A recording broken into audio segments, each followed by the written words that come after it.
ස්වාමීන් වහන්සේත් එක්ක පාරේ යනකොට අත්තක වහලා හිටියා බස්සේ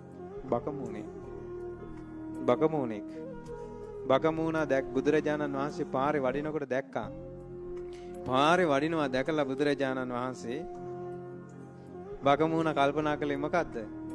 ඔව් දෙතිස් මහා පුරුෂ ලකුණෙන් යුතු බබලන සිරුරු ඇති අර අපේ බුදුරජාණන්සේ සිවුරු දරාගෙන මාවතේ වඩිනවා දැකලා බුදුරජාණන් වහන්සේ දිහා බලාගෙන හිටියා මේ බකමූණා.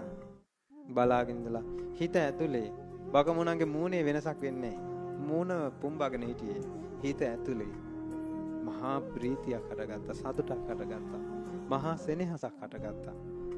සෙනෙහසක් හටගත්තා. හිත ඇතුලේ. මේක දැක්කේ ආනන්ද ස්වාමීන් නෙවෙයි, සංඝයා නෙවෙයි, බුදුරජාණන් වහන්සේ.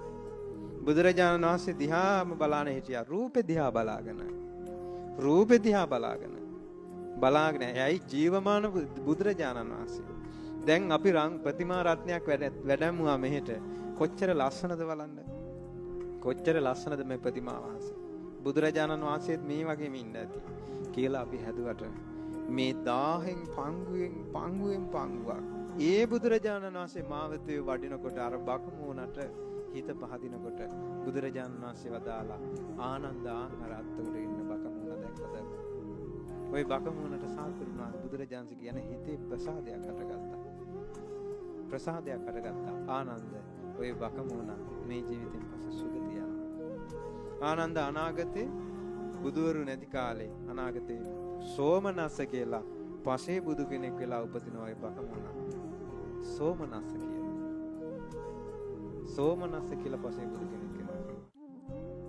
මේ හිතන්නකො එක මොහොතක බුදු කෙනෙක්ගේ දර්ශනය දැක්කට පස්සේ